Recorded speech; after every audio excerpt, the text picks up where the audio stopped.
So here we have the BMW M135 on a 64 plate. I'm going to start off by showing you around the outside of the car, and then we'll hop in and run through some controls on the inside. From the outside though, you can see it's a 3-door car with alloy wheels. Let's start off inside the boot and then work our way around the rest of the car from there. As we approach the back of the car, you can see we have reversing sensors, plenty of boot space as well, along with that 60/40 split folding rear seat should you wish to increase this space even further. Okay, so we're just going to work our way back around to the front of the car, and then we'll hop in and run through some controls on the inside of it from there. But now that we've done a full circle, you can see it's in excellent condition and a really great looking car the whole way round. Just briefly before we climb in, I think it's well worth seeing the interior from this exterior point of view. There's plenty to run through on the dashboard, so let's hop in and we'll do that now. Okay, now that we're inside the car, we're going to start with the dials. On the left-hand side, we have the speedometer and fuel gauge, and on the right-hand side, the rev counter. In the centre at the bottom, you can see the main trip computer section, which includes the total miles for this car. They are 48,160.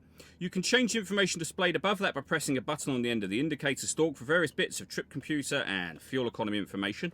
If we back out to the steering wheel, we have cruise control and speed limiter on the left-hand side, stereo and phone controls on the right-hand side, and then the minus and plus paddles so that you can change gear manually with this automatic gearbox.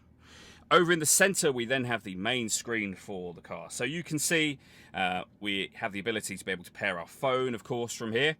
All the movement I'm making on the screen is being done using the iDrive system, which is essentially this dial and the collection of buttons that surround it. So we're on the main menu there at the moment, and you can use the dial to rotate to any option you want. So for example, radio, push the dial down, we're then in the radio menu where you'll see you've got FM, AM and DAB radio available.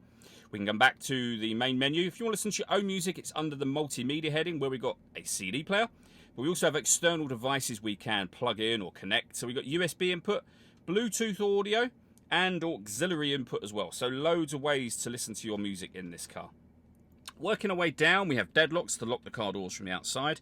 Then the main stereo with the volume just there, CD player as you can see, and then dual zone climate control. So we can adjust the passenger temperature, driver temperature. You can increase, decrease the fan speed. You can determine what direction you'd like the air to be distributed in for both passenger and driver independently of one another. The air conditioning is on at the minute, so that's off, back on again, or hit auto. And as you can hear, the car will take control of the fan speed and the direction of the air for you to maintain the temperatures you've asked for. You can turn that off at any time you wish to by pressing auto again. Underneath that, we have 2 cup holders and a 12-volt charging socket. The gear lever for the fully automatic gearbox. We can turn off the traction control from here, and we can change the driving setup of the car. So you're able to put the vehicle into Sport mode, Sport Plus, which is exactly the same as Sport, but with the dynamic traction control activated. Sport, back down to Comfort, and then Eco Pro as well. All that leaves me to say is thank you for taking the time to watch this video. If you'd like to come and see the car for yourself and have a test drive, please feel free to give us a call here at West Horsley Motors. We'd love to hear from you soon.